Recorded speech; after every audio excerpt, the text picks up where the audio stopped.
بسم اللہ الرحمن الرحیم وبہ نستعین سبحانک لا علم لنا الا ما علمتنا انک انت العلیم الحکیم الحمد للہ رب العالمین والصلاة والسلام علی سید المرسلین وعلی آلہ وصحبہ اجمعین ومن تبعہم بإحسان الی یوم الدین اعوذ باللہ من الشیطان الرجیم بسم اللہ الرحمن الرحیم آمن الرسول بما انزل الیہ من ربہ والمؤمنون کل آمن باللہ وملائکتہ وکتبہ ورسلہ لا نفرق بین احد من رسلہ وقالوا سمعنا واطعنا غفرانک ربنا والیک المصیر۔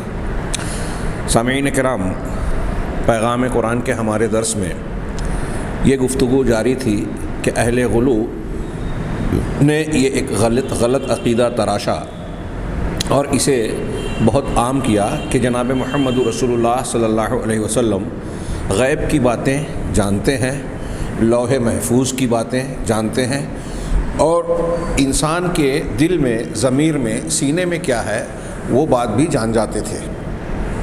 ظاہر سی بات ہے، ایک ایسا شخص جو سرسری اور ظاہری طور پر بھی قرآن مجید کی تلاوت کرے گا، نبی کریم صلی اللہ علیہ وسلم کی سیرت طیبہ کا مطالعہ کرے گا، وہ اچھی طرح سے جانے گا کہ یہ دعویٰ کئی مقامات پر بالکل اس طرح سے ہوتا ہے کہ اسے ہم ثبوت کے، واقعات کے خلاف پاتے ہیں۔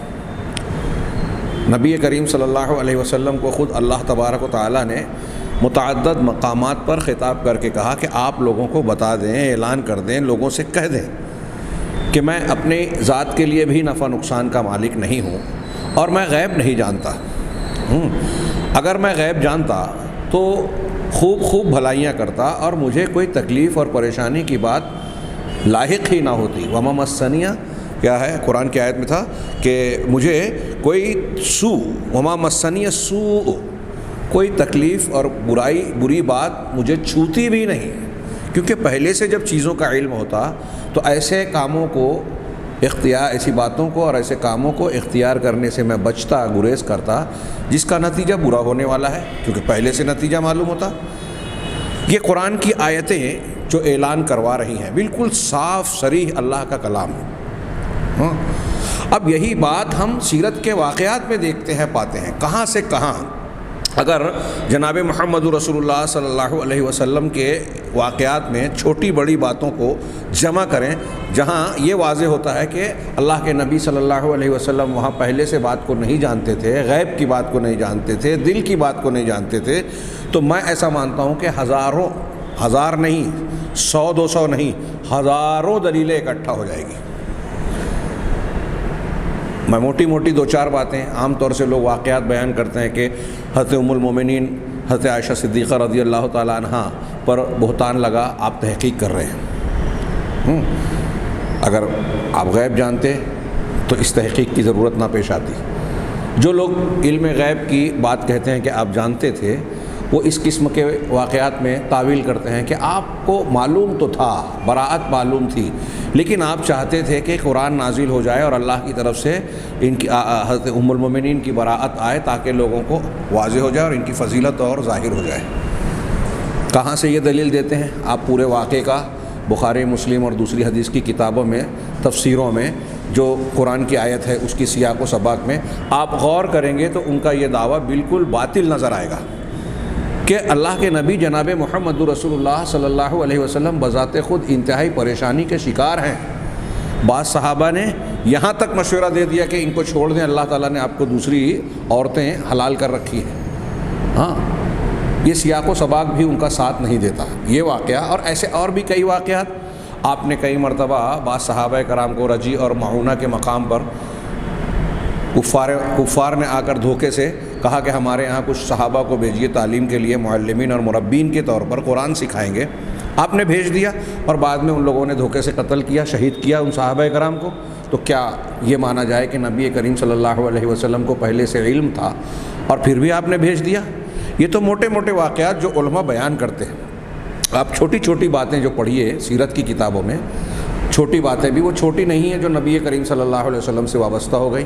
آپ دیکھیے کہ ہجرت کا واقعہ محرم الحرام اور وہ سن ہجرت کے مناسبت سے ہم بیان کرتے ہیں۔ اس میں کئی مقامات پر آپ کو ایسی چیزیں ملے گی۔ مثال کے طور پہ جب کفار مکہ دارالندوہ میں مشورہ کر رہے ہیں تو ان کے مشورے کی خبر جناب محمد رسول اللہ صلی اللہ علیہ وسلم کو حضرت جبرائیل دے رہے ہیں، روایتوں میں مذکور ہے، آپ کو خود سے پتہ نہیں چل رہا ہے۔ پھر غار میں جب 3 دن سیدنا ابوبکر صدیق رضی اللہ تعالیٰ عنہ اور جناب محمد رسول اللہ صلی اللہ علیہ وسلم قیام پذیر ہیں، اس دوران سیرت کے واقعات میں ہم پڑھتے ہیں کہ حضرت ابوبکر صدیق کے فرزند عبداللہ یہ روزانہ غار میں چوری چپکے سے جا کر رات کے اندھیرے میں مکہ والوں کی تگ و دو، حرکت و عمل، ارادوں اور منصوبوں سے باخبر کرتے، لوگ اس دن کی خبریں پہنچاتے اور صبح ہونے سے پہلے واپس آ جاتے۔ حضرت عامر بن فہیرہ رضی اللہ تعالیٰ عنہ بکریاں لے کر جاتے، وہاں ان کا دودھ پیش فرماتے اور پھر حضرت عبداللہ کے نقش قدم کو مٹاتے ہوئے بکریوں کو اسی راستے سے لاتے تاکہ لوگوں کو پتہ نہ چلے کہ یہاں کوئی گزرا تھا۔ آپ کو حضرت عبداللہ خبریں پہنچا رہے ہیں، اگر آپ غیب داں ہوتے تو ان خبروں کے وصولی کا اور حضرت عبداللہ کی اس تدبیر کا کیا مطلب؟ غزوہ بدر اور دوسرے غزوات کے وقت دیکھیے کہ نبی کریم صلی اللہ علیہ وسلم مختلف صحابہ کرام کو خبریں لانے کے لیے، جس کو ہم عرف میں جاسوسی کہہ لیں، تجسس اور جاسوسی کے لیے بھیجتے تھے، خبریں لانے کے لیے۔ غزوہ بدر کے وقت پر کبھی آپ نے دوسرے صحابہ کرام کو بھیجا، کبھی آپ حضرت ابوبکر صدیق رضی اللہ تعالیٰ عنہ کے ساتھ خود تشریف لے گئے اور بوڑھے سے سوال کیا کہ مکہ کا لشکر اور مدینے کے لشکر دونوں کا کیا حال ہے، اور یہ آپ نے اپنے لشکر کے بارے میں بھی اس لیے سوال کیا تاکہ بوڑھے کو یہ شک نہ ہو کہ ہم کسی ایک گروہ سے تعلق رکھتے ہیں۔ پھر اتنا ہی نہیں، جب ایک قیدی کو سقا کو صحابہ کرام پکڑ کر لائے جو مکہ کے قریش کے قافلے کو یا لشکر کے لیے پانی بھر رہا تھا، اور اللہ کے نبی صلی اللہ علیہ وسلم کے پاس لائے جب آپ نماز پڑھ رہے تھے، اور پھر اس کو لوگ مار پیٹ رہے تھے۔ جب اللہ کے رسول صلی اللہ علیہ وسلم پھیرا اور بتایا کہ جب وہ سچ کہہ رہا تھا تو تم نے مارا اور جب جھوٹ بولا تو تم نے چھوڑ دیا۔ پھر اللہ کے نبی صلی اللہ علیہ وسلم نے اس سے سوال کیا کتنی تعداد ہے، کون کون سے سرداران ہیں۔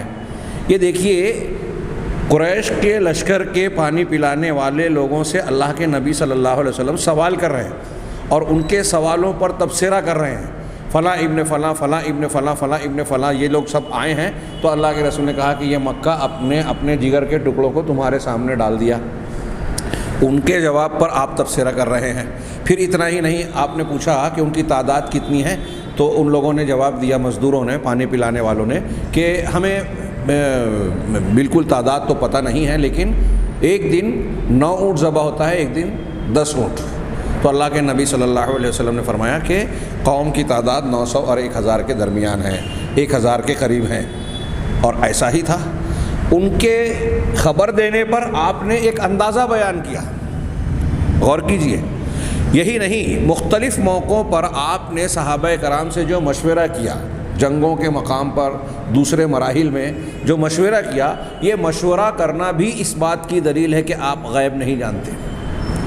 اگر آپ غیب جانتے تو صحابہ کو بتاتے کہ بھائی مجھے یہ بات معلوم ہے، میں یہ جانتا ہوں کہ ایسا ایسا نتیجہ برآمد ہونے والا ہے، لہٰذا ہمیں ایسے ایسے اقدامات اور منصوبے اقدامات اختیار کرنے چاہیے۔ کتنی، میں نے کہا ہزاروں دلیلیں اس طرح کی بنے گی۔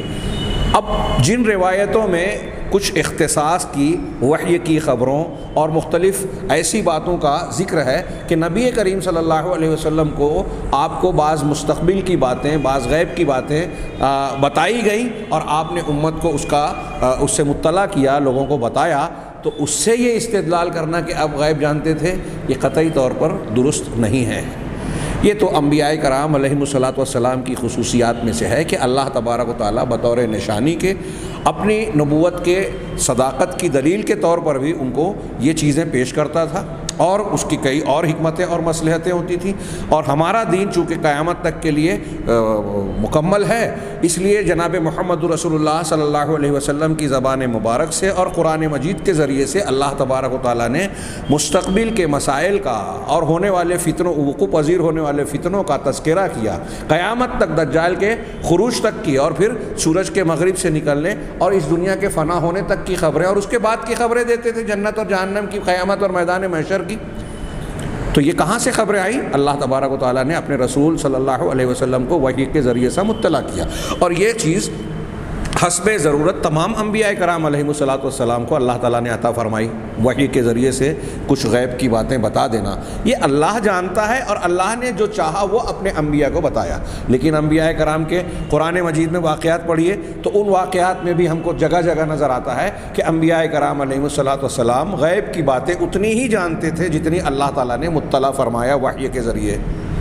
اب حضرت ابراہیم علیہ السلام کا مثال کے طور پہ میں 2-3 اشارے کر رہا ہوں، آپ جب قرآن کا ترجمہ پڑھیں تو اس طرح غور کریں۔ قرآن مجید ہمیں صحیح عقیدہ بتانے کے لیے کافی ہے، بڑا زبردست۔ اللہ تبارک و تعالیٰ نے علامہ ابن ابی العز کی ایک عبارت مجھے یاد آ رہی ہے جس کا مفہوم ہے کہ عقیدے کے سلسلے میں، اصول دین کے سلسلے میں، یہ جو ہم آمن الرسول بما انزل الیہ من ربہ والمؤمنون کل آمن باللہ وملائکتہ وکتبہ ورسلہ، اللہ پر ایمان، فرشتوں پر ایمان، کتابوں پر اور رسولوں پر، یہاں ان 4 چیزوں کا تذکرہ ہے، اور پھر آگے ضمناً آخرت اور دوسری آیتوں میں تقدیر کا تذکرہ ہے۔ یہ ایمان کی جو بنیادیں ہیں ان کے بارے میں اللہ اور رسول اللہ صلی اللہ علیہ وسلم نے ہمیں کسی کی عقل، کسی کے شعور، کسی کے فہم اور ذوق کا محتاج نہیں رکھا، بلکہ تمام کلیات کے ساتھ ساتھ جزیات کو بھی جو ہمارے لیے جاننا ضروری ہے، ماننا ضروری ہے، قرآن و حدیث نے صاف صاف بیان کر دیا۔ یہ بات اچھی طرح دماغ میں بٹھا لیں، اہل سنت والجماعت کے یہاں یہ بات بالکل پختہ ہے، اور عقائد اور اصول دین کا معاملہ اصولی طور سے ہمارے دین کی خصوصیات میں، علم اصول دین کے بارے میں، اس کے اختصاصات میں یہ بیان کرتے ہیں اہل علم کہ ہمارا جو دین کا عقیدہ اور ایمانیات ہے یہ بیشتر حصہ غیب سے متعلق ہے۔ ہم تمام کو غیب کہہ سکتے ہیں، لیکن بعض غیبیات بعض انسانوں کے لیے غیب نہیں رہتی، اس کا پہلے میں تذکرہ یہ کر چکا ہوں۔ جیسے نبی کریم صلی اللہ علیہ وسلم کی شخصیت اور آپ کی بہت ساری باتیں آج ہمارے لیے غیب کی حیثیت رکھتی ہیں، ہم ان کو صحیح خبروں کی بنیاد پر مانتے ہیں، لیکن کئی ایسی چیزیں جو ہمارے لیے غیب ہیں صحابہ کرام کے لیے وہ غیب نہیں تھی، جنہوں نے نبی کریم صلی اللہ علیہ وسلم کو بذات خود بچشم خود دیکھا، دیدار فرمایا، آپ کی صحبت اختیار فرمائی، اور آپ کے کئی معجزات کو اپنی آنکھوں سے دیکھا، کئی معجزات کو اپنی آنکھوں سے دیکھا۔ وہ جو صحابہ کرام نے اپنی آنکھوں سے دیکھا وہ ہمارے لیے ایک طرح سے غیب ہے۔ تو ایسی کچھ چیزوں کو ہم مستثنیٰ کر سکتے ہیں، ورنہ دین کی ایمانیات کی چیزیں عموماً غیب سے تعلق رکھتی ہیں، تقریباً 95%، بلکہ یوں کہنا چاہیے 99% غیب ہے، اور ان کا انحصار وحی پر ہے۔ ان میں عقل کی، قیاس کی، ان کی گنجائش نہیں ہے۔ جو لوگ قرآن و حدیث کو ہٹا کر جہاں لوگوں کے ذہن و دماغ، لوگوں کے اجتہاد، قیاس، کشف اور اس قسم کی بنیادوں پر عقیدے کی تعمیر کرنے کی کوشش کرتے ہیں، یقینی طور سے وہ گمراہی کا شکار ہوتے ہیں، اور ہو رہے ہیں، ہمارے سامنے مثالیں ہیں۔ خیر یہ گفتگو پھر اور کسی وقت، لیکن یہاں علم غیب سے متعلق بھی یہی باتیں ہیں۔ میں عرض کر رہا تھا کہ قرآن مجید میں آپ انبیاء کرام علیہ الصلاۃ والسلام کے واقعات کا ملاحظہ فرمائیں، ان کو دیکھیں۔ حضرت آدم علیہ الصلاۃ والسلام کو شیطان بہکا رہا ہے جنت میں، شجر ممنوعہ کھانے کے لیے، سب لوگ اس واقعے کو جانتے ہیں۔ اب بتائیے آدم علیہ السلام جنت میں ہے، اور شیطان بہکا رہا ہے، قرآن کہہ رہا ہے، بہکاوے میں آ گئے۔ شیطان کہہ رہا ہے، قرآن نے نقل کیا کہ ابلیس کہہ رہا ہے کہ کیا میں تم کو شجرۃ الخلد، ہمیشگی کے درخت کو نہ بتاؤں؟ جو درخت، جس درخت کا کھانا جنت سے نکلنے کا سبب بننے والا ہے، اسی کو شیطان نے کہا یہ کہ جنت میں ہمیشہ رہنے کا سبب رہے گا۔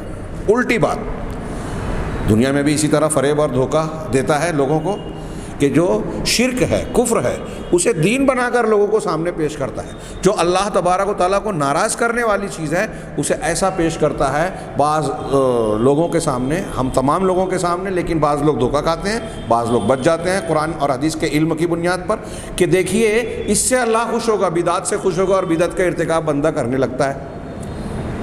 تو اب حضرت آدم علیہ الصلاۃ والسلام کا مقام، وہاں کوئی بحث کر سکتا ہے کہ وہاں تو جنت میں ہے، ابھی نبوت کا معاملہ نہیں ہے، یہ نہیں ہے، لیکن جنت میں تو رہ رہے ہیں۔ اللہ کی مشیت ہوئی، بہکاوے میں آئے، نہیں جان سکے کہ یہ شیطان ہے اور یہ فریب ہے، غلطی کے مرتکب ہو بیٹھے، توبہ کی، اللہ نے معاف کیا، یہ بات کی بات ہے۔ پھر ہم دیکھتے ہیں کہ میں صرف موٹے موٹے تفصیل میں جاؤں تو ہماری گفتگو باقی رہ جائے گی۔ حضرت ابراہیم علیہ السلام کا واقعہ قرآن میں متعدد مقامات پر ہے کہ قوم لوط پر عذاب دینے کے لیے جو 2 فرشتے دنیا میں آئے، اللہ تبارک و تعالیٰ نے پہلے حضرت ابراہیم علیہ السلام کے پاس انہیں بھیجا۔ وہ وہاں پہنچتے ہیں، سورہ زاریات، سورہ ہود اور کئی مقامات پر یہ واقعہ ملے گا کہ وہ آئے، حضرت ابراہیم علیہ السلام نے مہمان کی طرح ان کا اکرام کیا، اور پھر ایک بچھیرا بھونا ہوا گوشت کے ساتھ یا بچھڑا لا کے ان کے سامنے پیش کیا، بعجل حنیذ۔ اور جب وہ کھانا نہیں کھا رہے تھے تو حضرت ابراہیم علیہ السلام کو ایک طریقے کا اندیشہ محسوس ہوا کہ کہیں یہ کچھ دوسرے لوگ نہ ہو اور ان کا کوئی ارادہ غلط ارادہ تو نہ ہو۔ تو انہوں نے کہا کہ ابراہیم علیہ السلام ڈریے نہیں، ہم آپ کے پروردگار کی طرف سے بھیجے گئے ہیں۔ پڑھیے قرآن مجید، یعنی حضرت ابراہیم علیہ السلام کے پاس فرشتے آ رہے ہیں، اور وہ پہچان نہیں رہے کہ یہ فرشتے ہیں۔ جب فرشتوں نے بتایا کہ ہم فرشتے ہیں اور ہم آپ کے پاس بشارت لائے ہیں، پھر حضرت ابراہیم علیہ السلام کے پوچھنے پر بتایا کہ ہم قوم لوط کی طرف بھیجے گئے ہیں، اور ایسا معاملہ ہے۔ وہاں تھوڑی گفتگو بھی ہوئی۔ قرآن مجید میں اصل واقعہ مجھے تفصیل نہیں پیش کرنی ہے، یہ بتانا ہے کہ فرشتے آئے اور ابراہیم علیہ السلام جیسا پیغمبر ان کو نہیں پہچان سکا، ان کے سامنے کھانا پیش کر دیا، بھنا ہوا گوشت۔ حضرت سلیمان علیہ السلام کے واقعے میں دیکھیے، سورہ نمل میں لمبا چوڑا واقعات ہیں۔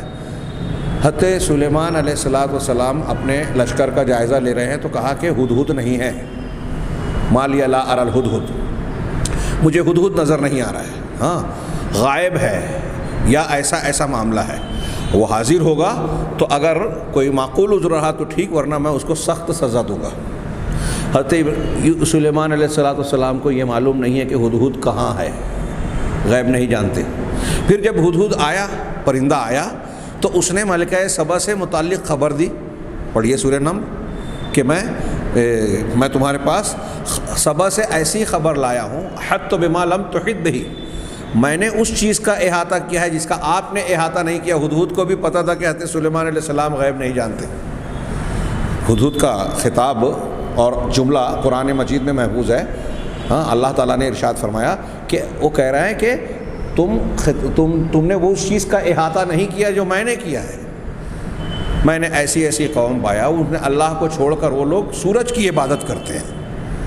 حضرت سلیمان علیہ السلام نے خبر کی تصدیق کرنے کے لیے خط بھیجا، اور وہ کیا کرتے ہیں، رد عمل کیا ہوتا ہے یہ دیکھنے کے لیے ایک خط بھیجا۔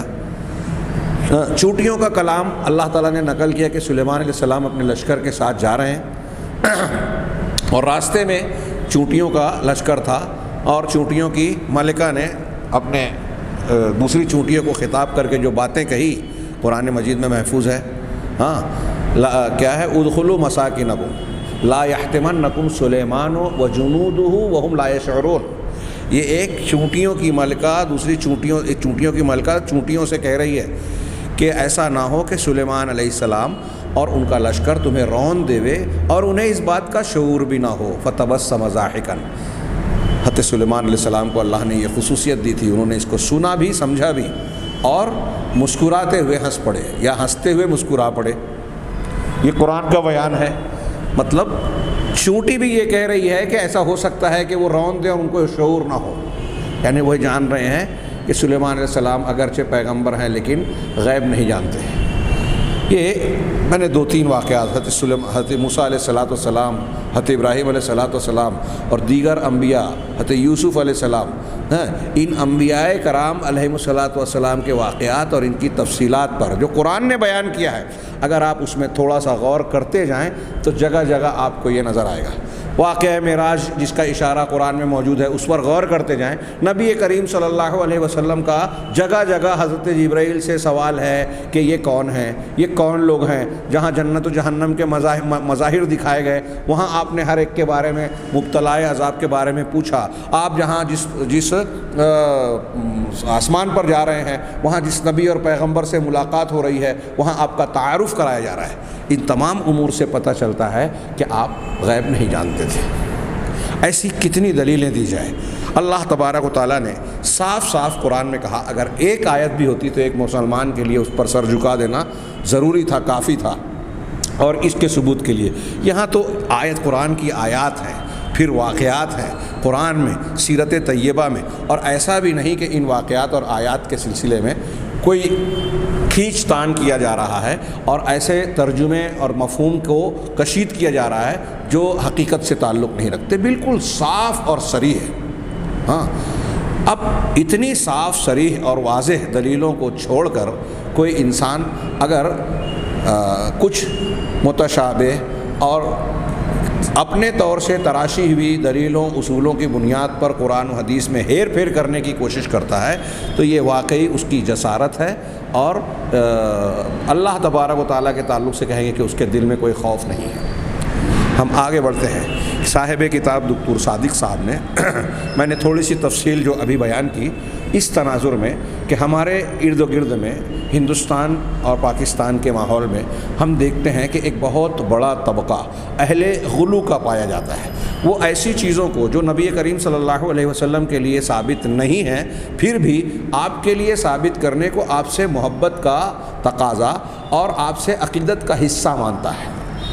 وہ ایسا سمجھتے ہیں کہ یہ غلو، جیسے مثال کے طور پہ یہی بحث کہ اللہ کے نبی صلی اللہ علیہ وسلم کو ایسا ماننا کہ آپ غیب کی باتیں، لوح محفوظ کی باتیں، دل اور سینے کے بھید سب کچھ جانتے تھے، یہ آپ کی عزت ہے، آپ کی محبت ہے، آپ کی تعظیم کا حصہ ہے جو اللہ تبارک و تعالیٰ نے قرآن میں ہمیں حکم دیا ہے کہ وَتُعَزِّرُوهُ وَتُوَقِّرُوهُ تُسَبِّحُوهُ بُكْرَةً وَأَصِيلًا۔ تو آپ کی تعظیم اور توقیر کا جو حکم دیا گیا ہے اس میں یہ شامل ہے، لیکن ہم نے اس سے پہلے پڑھا کہ جس تعظیم کا اللہ تعالیٰ نے حکم دیا جو ہمارے اور آپ کے لیے ضروری ہے، ایمان کا حصہ ہے، وہ ایسی تعظیم، ایسی محبت اور ایسی عقیدت ہے جو شریعت کے دائرے میں ہو۔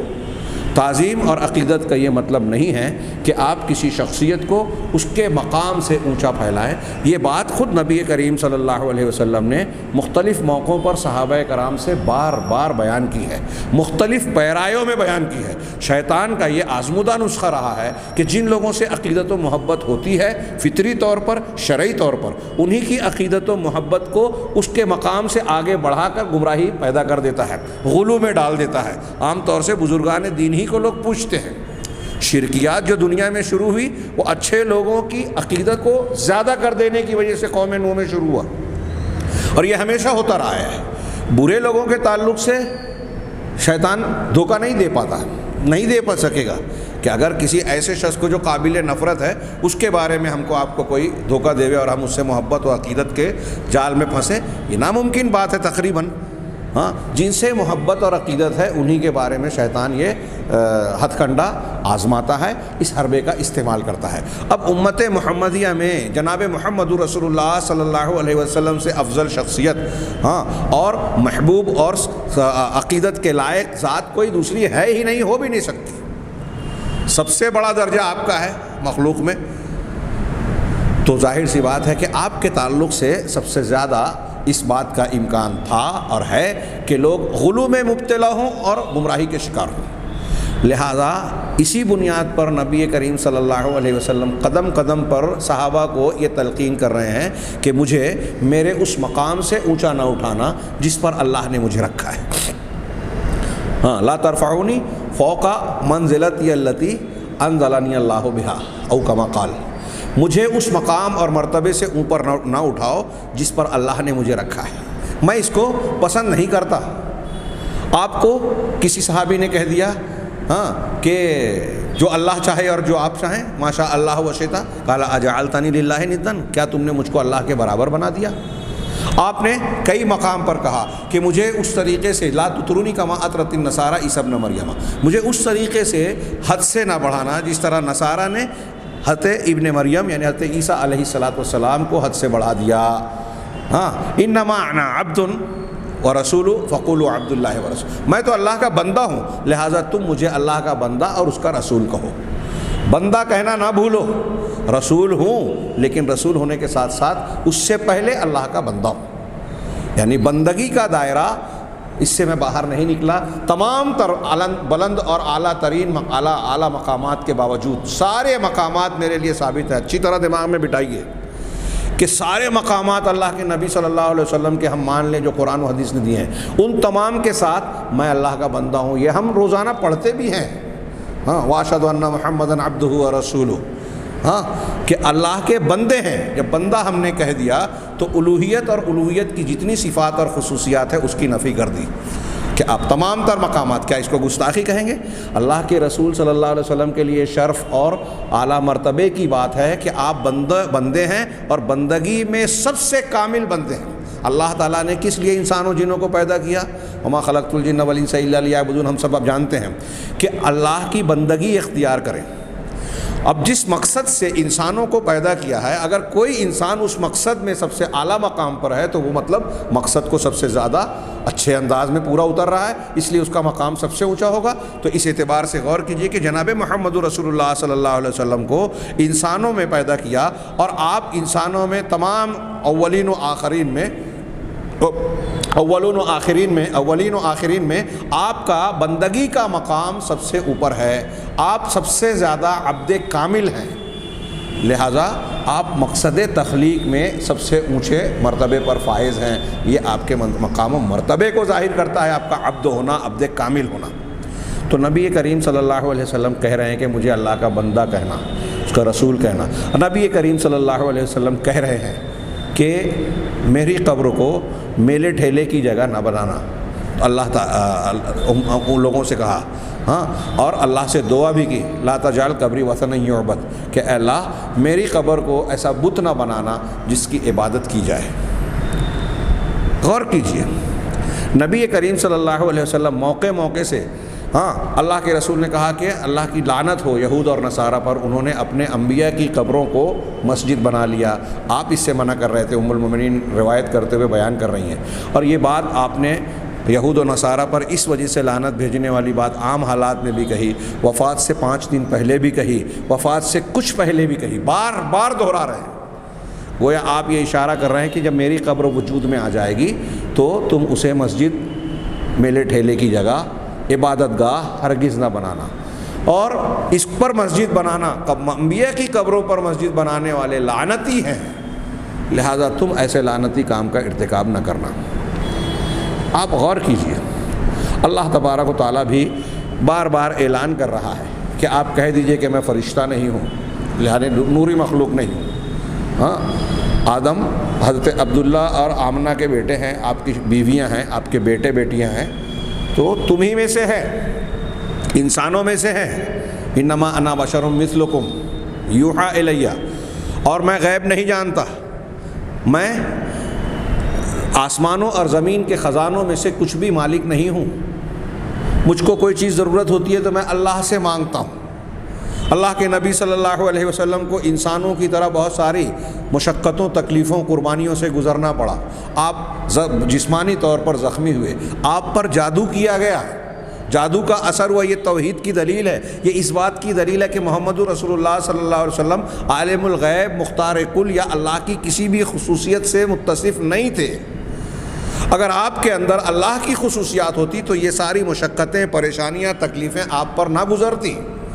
آپ کو سر درد نہیں ہوتا، آپ کو بخار نہیں آتا، آپ کے گھٹنے زخمی نہیں ہوتے، آپ احد میں آپ کا چہرہ انور، چہرہ مبارک، ہاں، خون آلود نہ ہوتا. آپ اپنے رشتہ داروں، اپنے صحابہ، اپنے جگر کے ٹکڑوں کے سلسلے میں دکھ اور پریشانیوں سے دوچار نہ ہوتے. یہ سارے واقعات اور آپ پر گزرنے والے نشیب و فراز جذبات کی کیفیات دلیل ہے کہ آپ اللہ کے بندے ہیں. آپ انسان ہیں اور انسانوں کے لیے نمونہ ہیں.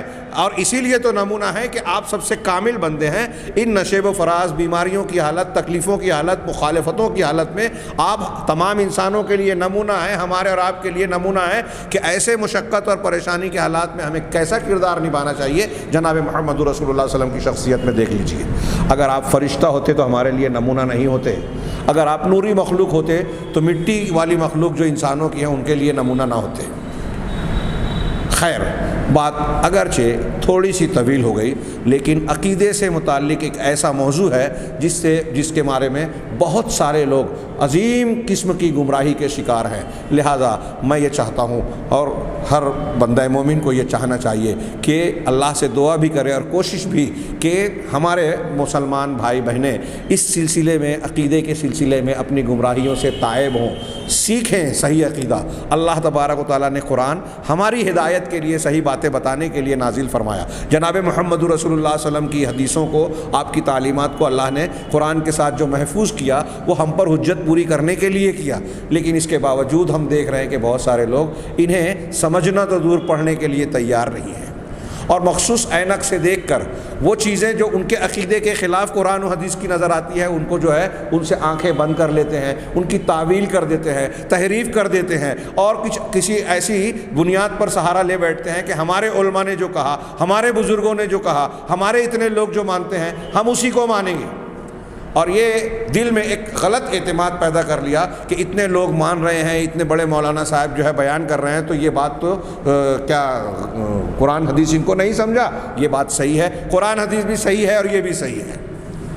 اس طرح کا دھوکہ دے کے بہت سارے لوگ اپنی گمراہی میں پڑے ہوئے ہیں. اللہ تعالیٰ سے دعا ہے کہ ہم اور وہ دونوں ان گمراہیوں کو اچھی طریقے سے سمجھ کر صحیح دین کو، صحیح عقیدے کو اختیار کریں. میں جو ہے آگے بڑھنا چاہتا تھا، لیکن آج جو کچھ میں نے بیان کیا یہ کتاب کے جو مضامین تھے، انہوں نے قرآن کی کئی آیتیں اس بات کی پیش کی کہ ان اللہ عالم غیب السماوات والارض انہ علیم بذات الصدور. یہ بیچ کی ایک آیت جو اس سے پہلے کے درس میں نے سنائی ہے، صرف اس ایک آیت پر کہوں گا کہ غور کریں. اللہ یقیناً اللہ تعالیٰ آسمانوں اور زمین کے غیب کا جاننے والا ہے. انہ علیم بذات الصدور، یقیناً وہ سینے کے بھیدوں کو جاننے والا ہے. اب یہ اللہ تعالیٰ کی خصوصیت بیان کی جا رہی ہے. اور یہ غلو کرنے والا شاعر اور شخصیات یہ کہتی ہیں کہ نبی کریم صلی اللہ علیہ وسلم سینے کے بھید جان جاتے ہیں اور غیب کی باتیں جانتے ہیں، تو وہ قرآن کی اس بات کا انکار کر رہے ہیں. اور یہ کوئی ایک آیت نہیں ہے، ایسی 10 اور 20 آیتیں.